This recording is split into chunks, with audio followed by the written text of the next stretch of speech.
Samedi dernier, Bungie, le célèbre studio de développement de jeux vidéo, derrière les mythiques franchises Halo, Destiny et Myst, a présenté en grande pompe dans un événement dédié Marathon, son futur grand shooter. Une présentation très bavarde en gameplay et en direction artistique, mais curieusement avare en informations sur le modèle économique du jeu. Enfin, curieux, pas si sûr. On va voir ça.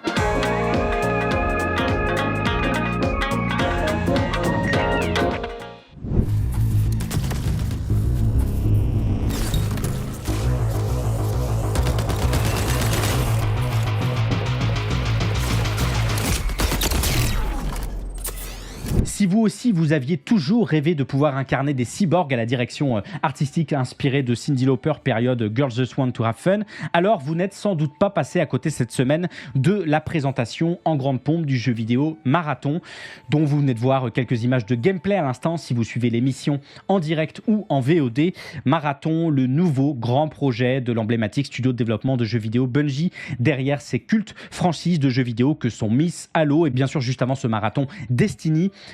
qui avait été lancé en septembre 2014 comme le premier projet de Bungie en tant que société indépendante après l'annonce de sa séparation de Microsoft en octobre 2007 pour des raisons créatives, économiques et stratégiques, notamment autour de la franchise Halo. Destiny, un succès absolument colossal, un duo de ses 500 millions de dollars de précommande et de vente le jour de sa sortie, qui en avait fait à l'époque tout simplement la franchise de jeux vidéo la plus lucrative au monde, un succès qui avait permis à Bungie de sécuriser son aventure solo et d'envisager quelques années plus tard, avec la sortie d'un Destiny 2, l'embauche de nouveaux talents, l'ouverture de nouveaux studios, bref, la grande success story, une success story qui avait permis au studio d'être finalement acquis par Sony Interactive Entertainment en 2022 pour la colossale somme de 3,6 milliards de dollars, Bungie conservant alors une relative indépendance en matière de développement et d'édition et Sony bénéficiant en retour de toute l'expérience de studio sur le marché des jeux de service et sur les jeux dits free-to-play. Une acquisition d'autant plus profitable que sur les 3,6 milliards de dollars, Sony avait persisté et signé le menton haut qu'au moins un tiers servirait à inciter les employés de Bungie de l'époque à conserver leur poste.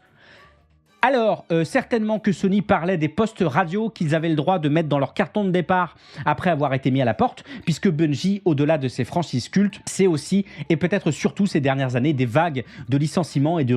restructuration à n'en plus finir. 100 travailleurs et travailleuses en octobre 2023 dans une vaste et vague mesure de rationalisation des coûts chez Sony, qui visiblement avait bien vite perdu le chemin des 1,2 milliard dédiés. 100 travailleurs et travailleuses sur 1200, rapidement rattrapés par 220 autres en juillet de l'année dernière, auxquels il a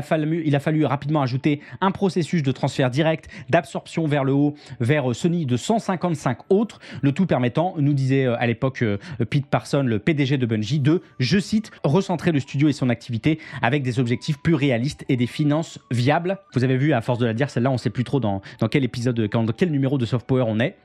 Pete Parsons, par ailleurs bien plus préoccupé visiblement par le développement de marge que par celle d'une culture de travail saine, le média IGN ayant rapporté en décembre 2021 une quasi-trentaine de témoignages de travailleurs et de travailleuses chez Bungie qui pointaient une culture du travail toxique, articulée autour de boys club, de sexisme, de crunch et d'agresseurs bien protégés par les ressources humaines.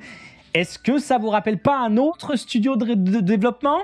Comment ça vous en rappelle plein d'autres ? Bref, vous comprenez à quel point la situation était en réalité tendue et encore tendue chez Bungie, et ce depuis des années. Et c'est dire à quel point la présentation de ce nouveau jeu Marathon était d'autant plus essentielle qu'elle sonne un peu comme la dernière chance donnée à un studio avant une possible et envisagée absorption de celui-ci dans les années à venir. Marathon donc, nouveau jeu Bungie, reboot d'une trilogie de jeux éponymes sortis dans les années 90, déjà développée à l'époque par le studio, et qui nous proposera désormais un extraction shooter, cette typologie de jeu de tir à la première personne très proche du Battle Royale. Extraction Shooter, un genre de jeu souvent perçu comme tendu, exigeant, où les joueurs et joueuses se doivent de collecter des ressources dans des zones dangereuses avant de s'en extraire en vie, la mort impliquant le plus souvent la perte totale et définitive du butin, comme dans la vraie vie, absolument, vous suivez. Et c'est précisément ce que vous serez amené à faire dans Marathon par équipe de 3 joueurs et joueuses, la mécanique joueur contre joueur étant au cœur de l'expérience de celui-ci, bien que le jeu propose aussi évidemment que vous puissiez jouer contre l'ordinateur.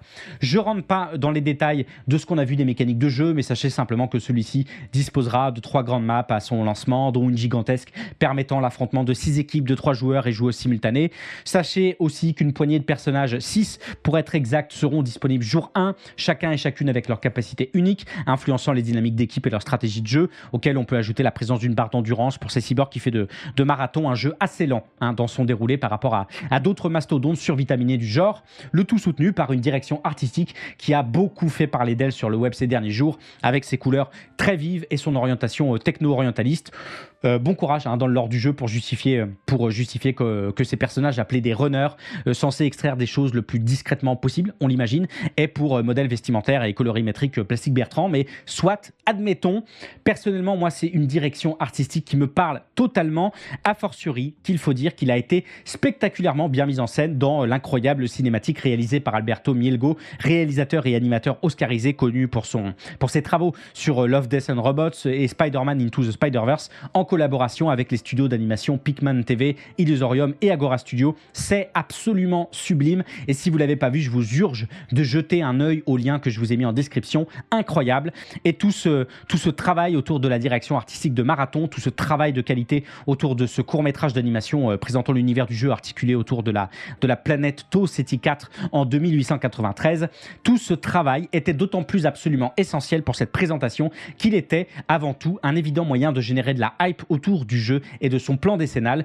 faisant quasiment oublier au passage l'absence lors de cette présentation d'un élément pourtant absolument central, le modèle économique.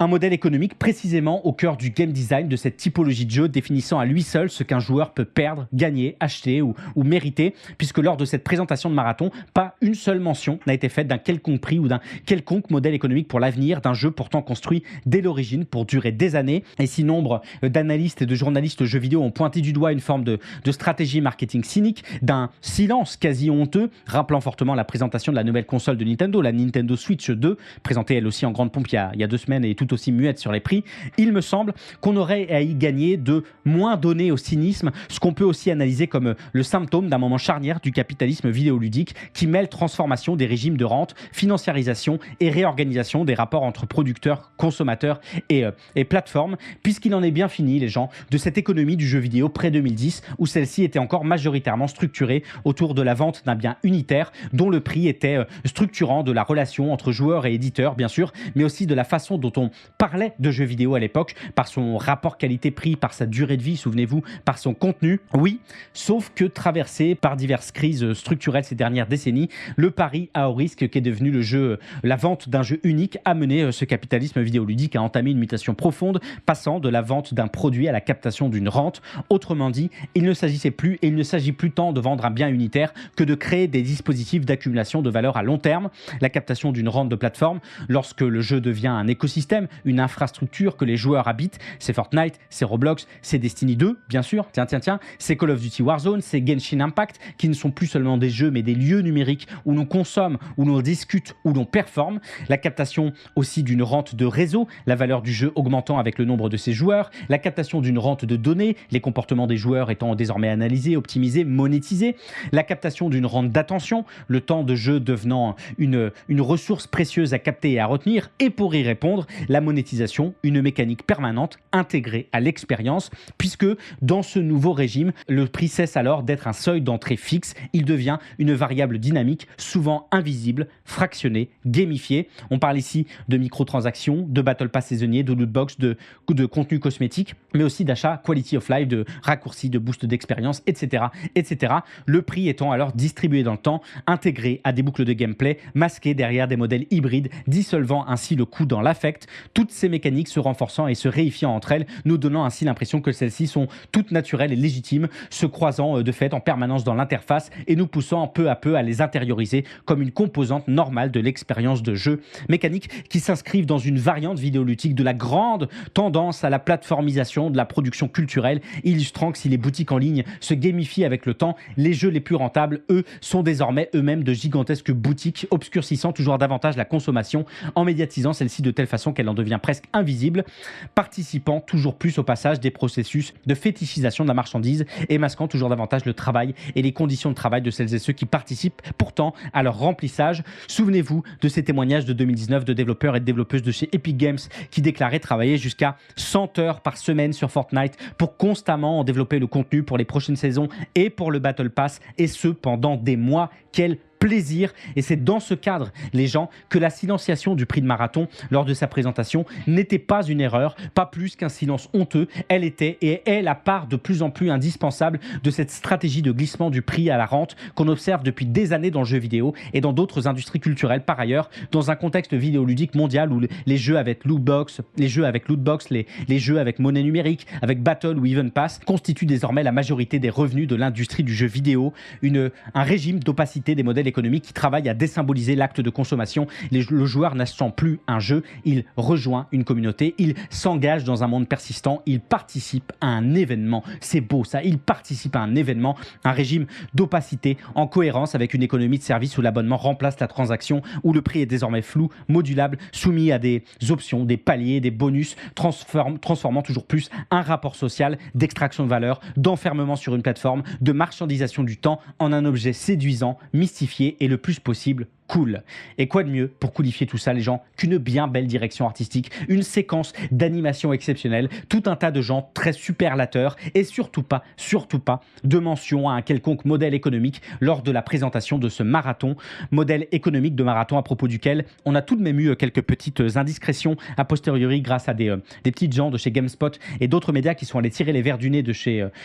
Joe Zickler, le réalisateur du jeu. Et c'est absolument sans surprise, si vous m'avez suivi jusqu'au bout de cet édito, puisqu'on a appris que ce marathon serait un jeu payant à tarif légèrement réduit par rapport à la bien trop habituelle barre des 70-80 euros et bientôt 90 pour tout le monde. Merci Mario Kart World. Un tarif qu'on suppose pour marathon placé autour de 40 euros, comme d'autres jeux à la typologie proche, comme Helldivers 2, auquel il faudrait ajouter ci et là le prix des Battle Pass et d'éventuels cosmétiques à venir dans le futur, comme Helldivers 2 d'ailleurs, dont le succès a beaucoup dû inspirer les cadres de chez Bungie. Un prix d'entrée à 30-40 euros, absolument pas incompatible avec une logique de rente par ailleurs, bien au contraire, celui-ci pouvant même servir de moment de consentement initial à une économie fragmentée toujours plus large. Bref, marathon comme celui qui est en train de courir l'industrie vers les rentes depuis des années, les gens. Le jeu sera disponible le 23 septembre 2025 sur PlayStation 5, sur Xbox Series X, S et sur PC. Et il faudra de bonnes chaussures pour le parcourir ensemble, les gens,